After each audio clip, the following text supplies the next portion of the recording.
Hi. Welcome to our CRM user group. So excited to have everyone. If you would like to unmute and share your video, we would welcome any video participation. I'm CKearney, founder and owner of CKearney Consulting. So excited to have everyone today. I will keep my eye on the waiting room and let people in as everyone trickles in. I will let everybody go around and introduce themselves. I am the guest speaker for today. So our topic is kind of up to whatever we want to discuss. So in your intro, if you will share, if you have a burning CRM topic that you want to throw out to the group or discussion point, feel free to do that. If not, I might just pull a discussion that I had from my C-suite group this morning and kind of get y'all's opinion on that. I will go in the order that I have in my participants list, so I don't skip anybody. But if you just want to share your name, company, title, where you're located, and then if you have any burning CRM topics that you want to discuss. So we'll go with Carissa and then Christy. Hi, I'm Carissa Blackman. I'm a project manager with CKearney Consulting. And Courtney, I think I saw somewhere that we're going to talk about holiday contact list kind of as a follow-up. So you can open that up to anybody. I don't know if they even saw that anywhere, but just in case people came looking for that, I want to ask that. But other than that, I don't have any ideas off the top of my head. So. Hi, my name's Christy Fair. I work for Rudolph Libby. We're in Toledo, Ohio. And I would be interested in the holiday contact list topic. My other item is I'm just always trying to figure out how to get my business development managers to want to use call logs. It's just a challenge. So that would be a topic I'd be interested in. Awesome. Thank you for that reminder, Carissa, and thank you, Christy, for that topic. We'll go Courtney Vance and then Nora. Hi, I'm Courtney Vance. I'm a project manager at CKearney Consulting. I am located in North Texas, and recently we were working on we were reviewing the export widget links. So if we have time for that, maybe talk about some pros and cons there. But otherwise, the other suggestions sound pretty great. Hi, I'm Nora Tadich. I'm with Jacobson Construction here out of Salt Lake City. I am the CRM administrator and analyst, so I do all things CoCentral, and yes, I'm still calling it CoCentral. I do have some experience with our BD users that do use call logs, so if we do discuss that topic, I would love to share my experience. Otherwise, I'm open to discussing anything. Excellent. Glad to have you. I've got both those jotted down. So after holidays, we will discuss call logs and then the widgets if we have time. We'll go Jen and then Karen. Hi, Jennifer Batchelder with Micon General Contractors, located in Dallas, Texas. And I don't have any specific topics that I want to talk about. Hi, I'm Karen Cotton with HIT Contracting, located in Northern Virginia. I'm the knowledge manager there. We use Microsoft Dynamics, and I'm also interested in working on our holiday list right now. So interested in talking about that, as well as any KPIs or metrics that you guys use to measure the health of an account. I'd be interested in. And my video is real choppy, so I'm going to turn it off.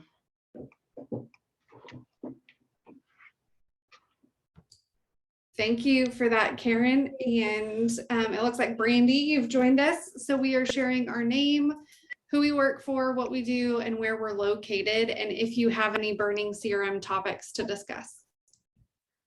Awesome, I can do that. Sorry, I was a few minutes late joining the call. My name is Brandy Wilkins. I work for Layton Construction, and I am located in Salt Lake City, Utah. I am the marketing database manager, so I've got a team of people that work for me to help keep our CoSential up and running.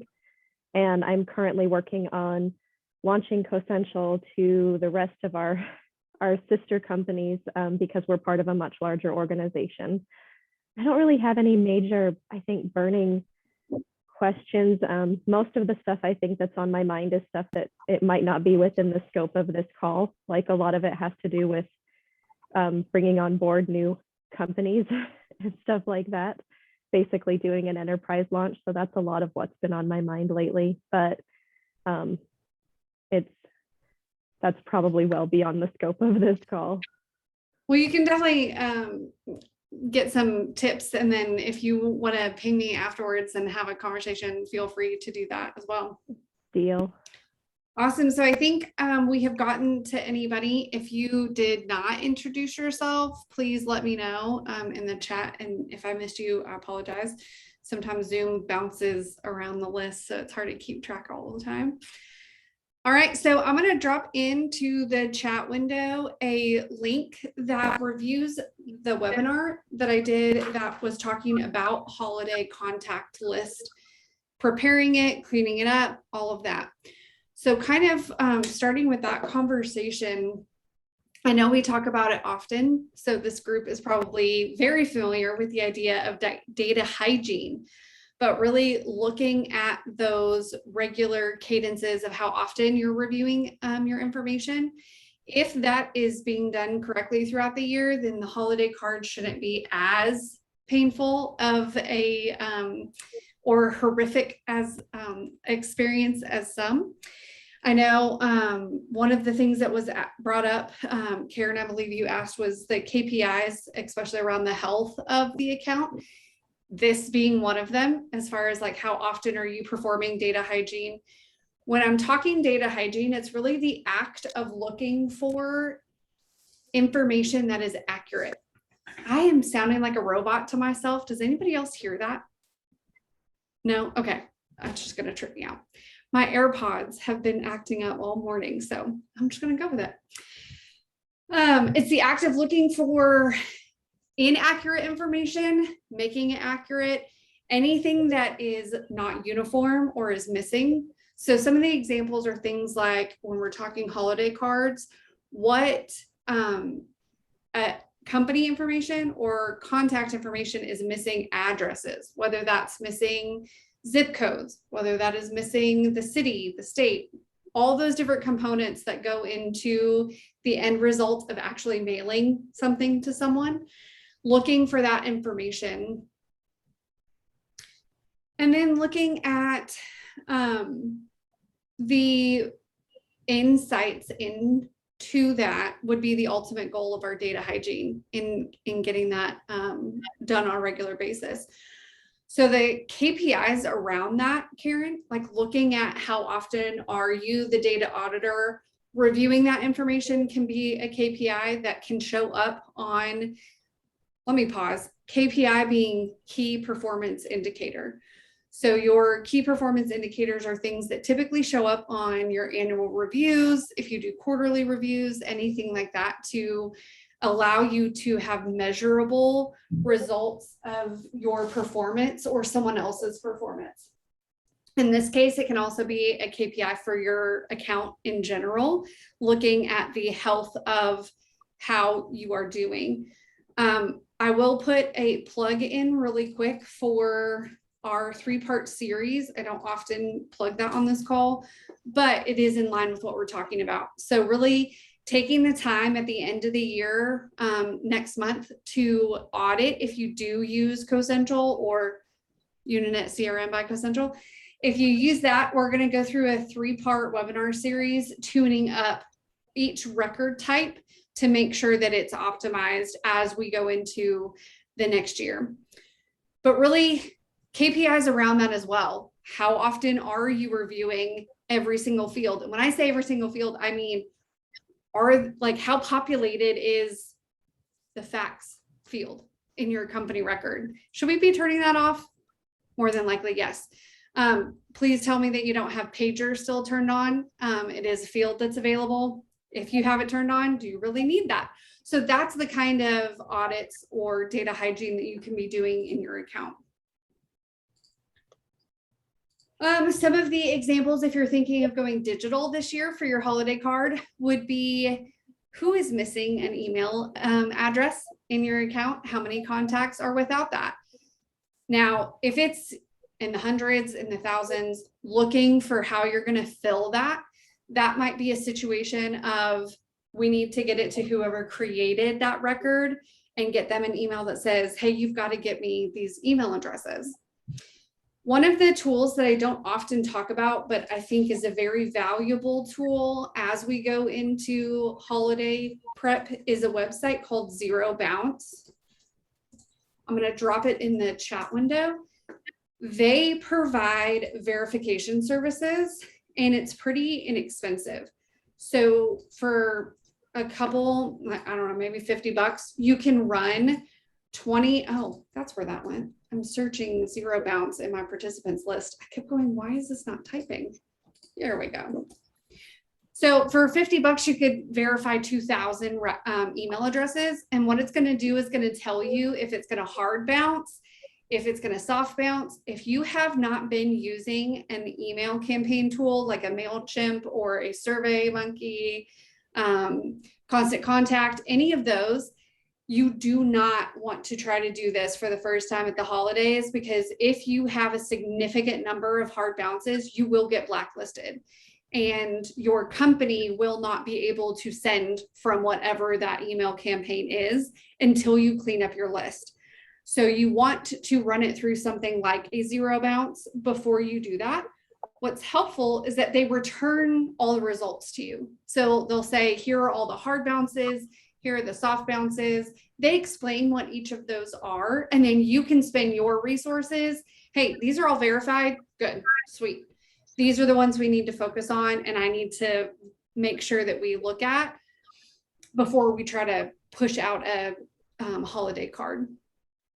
Now with that, that is data that is relevant, especially if you're going to do this on an annual or biannual basis. So you could think about adding to your CRM a last verified field with a date in it, or a verified yes, no checkbox or drop down, whatever you want to do. You can add that to the contact record. And then that can also be an extra KPI to allow that to be an indicator of how often you are verifying your contacts. It can also be an indicator of who's been added since you last verified. So if they don't have a date, you know that you've never run them through whatever company you want to use, a Zero Bounce, anything like that. Any of this resonating with anybody, or does anybody do anything that they would like to share? This is meant to be more of a collaborative forum for you guys and not necessarily a presentation for me. So I want to stop and give anybody an opportunity to kind of unmute and share.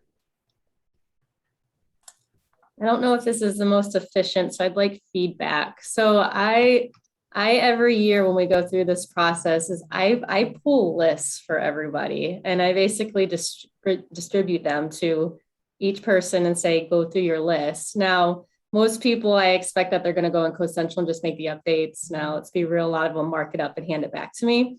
But I'm like, is there a more efficient way to do this? Because it is so time consuming to get, because I don't know, like I can do maintenance like that, of course. But when it comes to like, hey, is this guy still at this company? Do we still work? You know, that kind of stuff is the account manager, the person that holds that relationship has that information. So any feedback on how others do it to get that information? It's such a headache every year to even get the feedback from the BDs or the PMs that have these relationships.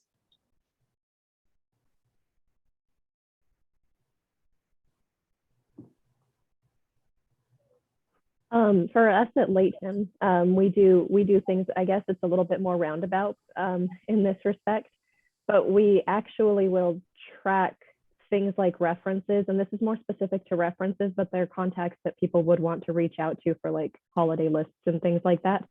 But we use the projects module to track when a reference was last approved. And then we have reports that show us when that reference was last approved, and we can sort by those dates to make sure that they're still good. And then we also track who approved that reference. And so we can reach out to the BD person, and we can even sort lists by, hey, here's everyone you've approved, here's everyone you've approved, here's everyone you've approved, here's when you last approved it.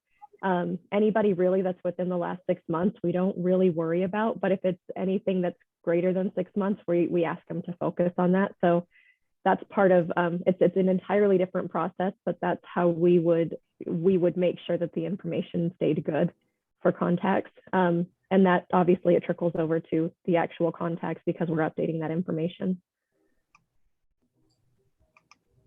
Thank you, Brandy. That's awesome. No problem.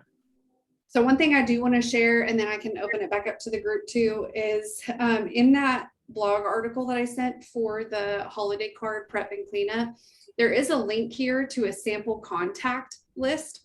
So that's going to open up an Excel document. The very first tab is a list of values. Typically, I hide that when I'm going to send it out. For the purposes of training, I left it exposed so you can see the value list. So when I send this list out, it would start with the instructions tab, and your end users, so your BD people, your whoever, your executives, they would open it up and this is what they're going to see. So it's a step-by-step, hey, this is what I want you to do. So the first is, I need you to use the drop-down menu in column A to determine the following options. Are they approved as is, no changes? Are updates needed? Do they need to be removed, i.e. removed from the holiday mailer, or deleted, meaning delete them from the CRM?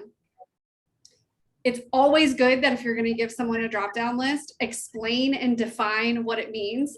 Because if I'm going quickly, I could think remove means remove me from the CRM, versus what I really mean is just remove me from the holiday mailer. And now we've got a discrepancy. You never want anybody assuming what you mean when you're providing the data. The next step is, if you use the updated needed, right click, add a row below, and then insert the corrected information. Using column A, you're going to select corrected information. And then in column B, select your name, so I know who this is coming from. Now, if they skip that step, they're sending you the document back so you can fill that in. But to save yourself some time, you can have that. So as we go through this, here are the contacts. Now, this is every contact. You can take the second step to do what you're doing, Christy, and provide just their contacts. So you've isolated it, that if they are the owner, then do that. Some people want to see all of them. And okay, here you go. Here's all of them. You can also teach them to use the filters depending on how savvy they are. So looking at, like, I just filtered this column, nothing else is filtered. So they can type their name, because what you don't want to do is have one name per column, because then they will have to filter per column. So in the event that someone is owned by multiple people, like this person is owned by 3 people, you want their name listed in there consecutively, not in separate columns. Hey, Court. Can you drag the view over? I'm just seeing I'm not seeing this spreadsheet that, or what? Yeah, I sent you a DM, Courtney. We're seeing your Zoom versus anything else.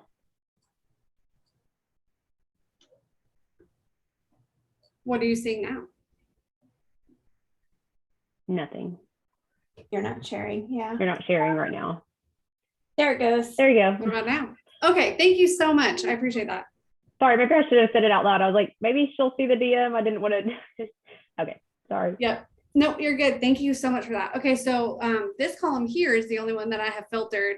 So if they're familiar enough with Excel filters, you can type your own name or whomever else in that field, and then it'll pull it. What you don't want to do is isolate it and give a contact for a row for each name, or else you're going to have to go column by column looking for your people. Instead, you can just teach them to use the filter or isolate it on a tab in and of itself. So it's completely up to you how you want to do it. Because y'all were not seeing this before. I was going to ask Christy, is the issue that they don't do it, or that they say it's too hard? Do they say there's too many to look at? I mean, do you have like specific like it's a feedback, mix. It's a mix like that. Like for the BDs who have a lot of contacts, it's just time consuming for them to, take the time to look at it. But my question here was going to be like with the contact owner, like for ours, we always say there has to, whoever's the primary is the person that's responsible for the mailings, but there could be 5 people connected to that person. Yeah, we'll have like a Rudolph Libby primary. We could sometimes also have a GEM primary. So that's its own mess that we're always working through. But here, I guess I could just add, it always exports funny because if I were to add the role type here. Yeah, then you would have to do some extra filtering to get it down to just that, or filter it when you do your report. So you're filtering by just the primary contact. So that could be controlled for sure. Yeah.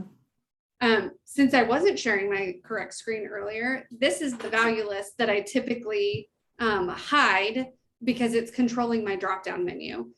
Then it goes to my instructions and you can see those outlined here.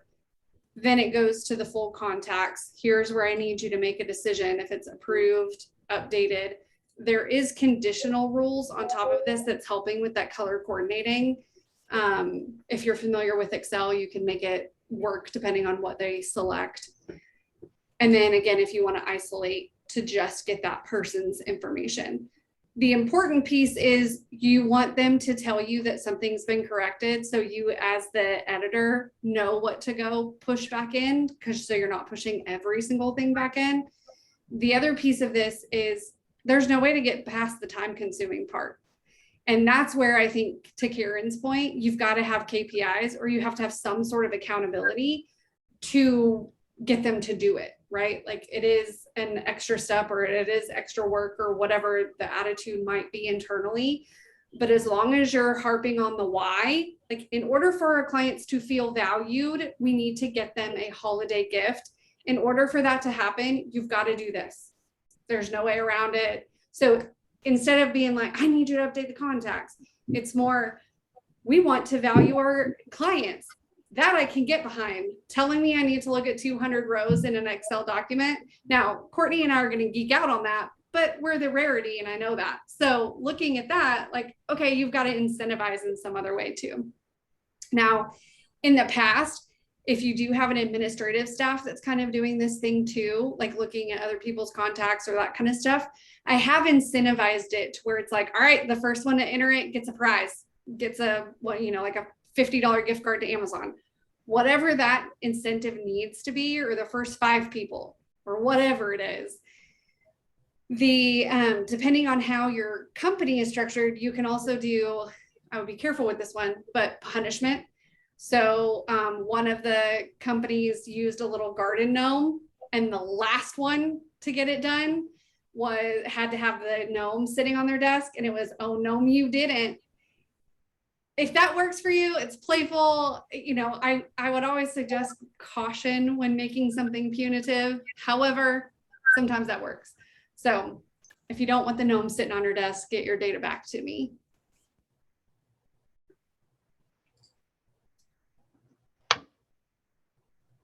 Anybody else have any thoughts for Christy's question about the struggle with BD or call logs or?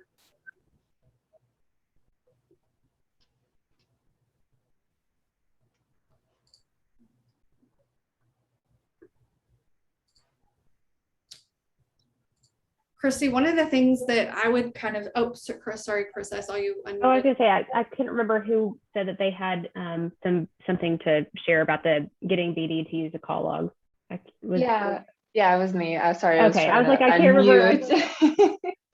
Yeah, so what we do is we use the activities goal widget, and we basically have a SOP for our BD team that they need to hit a certain goal every month. And we keep that goal widget on their dashboard, so the whole team is seeing where everyone's at with their goal. And that's been super helpful for us to go in there, because as part of the BD team, standard operating procedures, we have to hit our goals. We have to follow up on that. I also run call log reports for them every month and quarter to kind of show them a graph of who on the team has hit their goal, who hasn't, and then some additional like associations with the call log if they're adding opportunities, and following up with their assigned BD contacts. So we have specific contacts who are assigned to each BD director that they need to make sure that they're following up with. And we also have a frequency that they need to follow up by. So every 90 days or every 120 days, we need to make sure those contacts are being touched. So I also run reports for them on that. And then again, I send it out to the whole team so that everyone's kind of seeing what everyone else is doing. So it creates a little bit of a healthy competition, because everyone, wants to hit their goal or go above and beyond. So that's been super helpful for us. How do you identify in CoCentral who those people are that need to be followed up with every certain number of days? Oh, you're muted. Thanks. We created a custom field for Okay. the frequency time for that. And then we also added in the call log for them to remember the frequency for that. So then when they complete a call log, they just do a follow-up for that within the 90 days. Mm-hmm. Okay. No, that's helpful. We've been talking through some of like doing exactly some of that and starting to use a goals area because we don't currently. So Nora, I'm curious. I know that not everybody on here is a CoCentral user, but I feel like talking value list in this specific case can be helpful regardless of the CRM platform that you're using. But when we're talking communication log or tracking activity within your CRM, this is what CoCentral's or Uninet by CoCentral looks like. For the event type, I assume it's still for you, Nora, like what happened. Are you using something different for the disposition? Like, is that your follow-up cadence?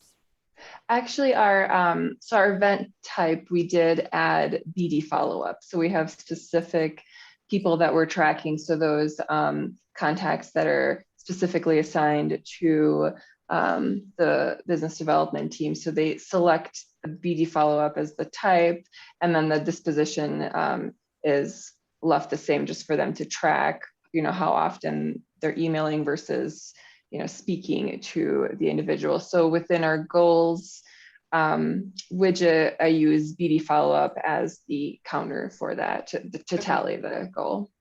Yeah, okay.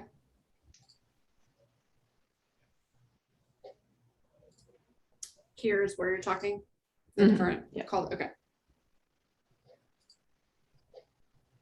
And that's just to specifically count business development and others that are using call logs. They're not selecting the BD follow-up option for their event. They're using the other one. So then that way the tally only counts for business development.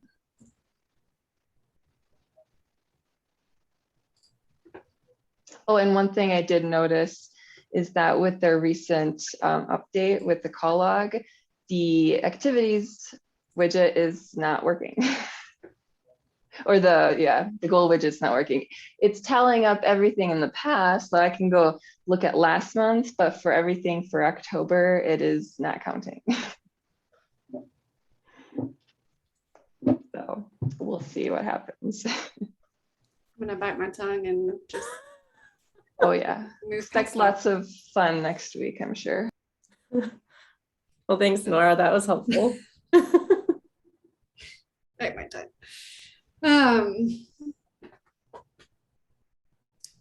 I think at the end of the day, this is kind of what I was alluding to when I was like, well, we can talk about what I was talking with my C-suite group about this morning. And our group is a bunch of CEOs that we get together to talk about what we're kind of struggling with or what's going on. And today we hosted someone that was talking about KPIs. Like that's all we talked about all session. And by the end of it, the consensus was go, no goes need to go out the window, and they need to be considered consequence. What did they call it? Risk versus consequence or something. I forget what the ultimate result was that they came up with, but it was consequence was in the title. Cause I was like, oh, am I talking to my kids right now? Like what's happening? So what they were talking about is when we say go, no go, it sounds like we're punishing the no part of it. Like, oh, it needs to be a go, unless you're going to say no go. And then you got to justify yourself. But really, what we have to get our minds wrapped around is that if we are using key performance indicators correctly, if we're tracking results correctly, then we know what we should and shouldn't be chasing.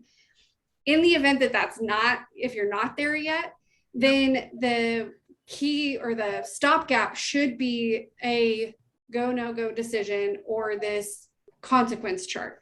So what they were talking about and what I kind of brought to the table was, listen, when we have scarcity mentality and we're chasing everything, every project that is out there, there are consequences to those decisions. We don't feel them when we're filling out the opportunity. And that's where everything goes wrong.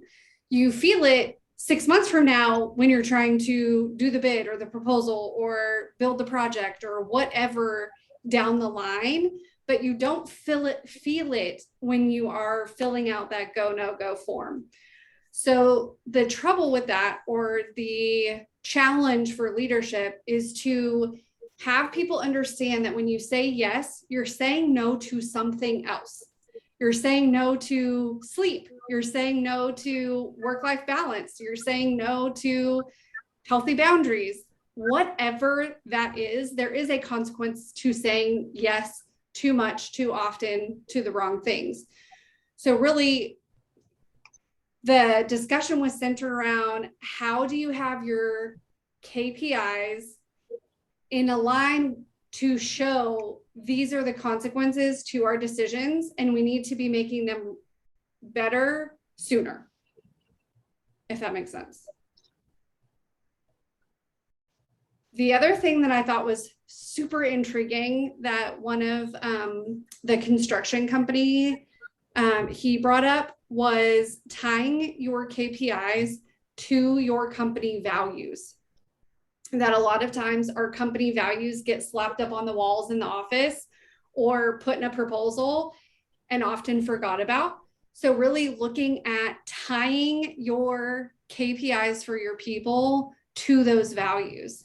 Now that can get really tricky if it's something like our company value is to be nice, was one of the ones that he said, that we're nice people. And he was like, okay, but if you dig into that, what does that mean? Like, is that tied to community service? Is that tied to the amount of outreach that you're doing? Is that tied to philanthropy within the building? Like what is that? What defines someone that's nice? Or what does it mean when your company is being nice? So your company key performance indicators should be tied to your values, but your people's should be as well, which I thought was really interesting to kind of drill down to that level. Does anybody have that in place right now?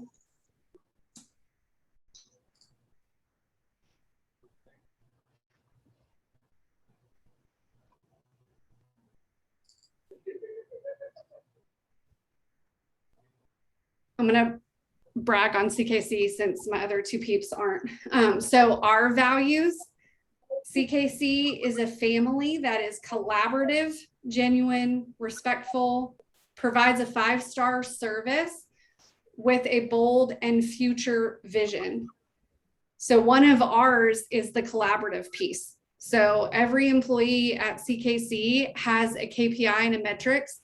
For us, we're all remote and we always have been, not just COVID remote, but like everybody's remote all the time.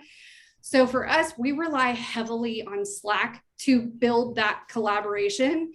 So we have a general channel where we share things like Courtney made this amazing homemade Halloween decoration for her window that is scary as crap. coolest thing. And we're like, how did you do that? She's showing us all the pictures of the backside, and that builds collaboration. That builds that team spirit. That builds that extra communication style for all of us, because we don't have that water cooler talk, but that is our version, right? So for us, we have a key performance indicator of how communicative were you outside of work channels, like outside of Rudolph Libby needs a report, who can help with it? Like outside of those kind of interactions, we have a key performance indicator that is tied directly to that value. Does that make sense how it kind of translates? Does anybody have that in their firm right now, or sees an opportunity to create that?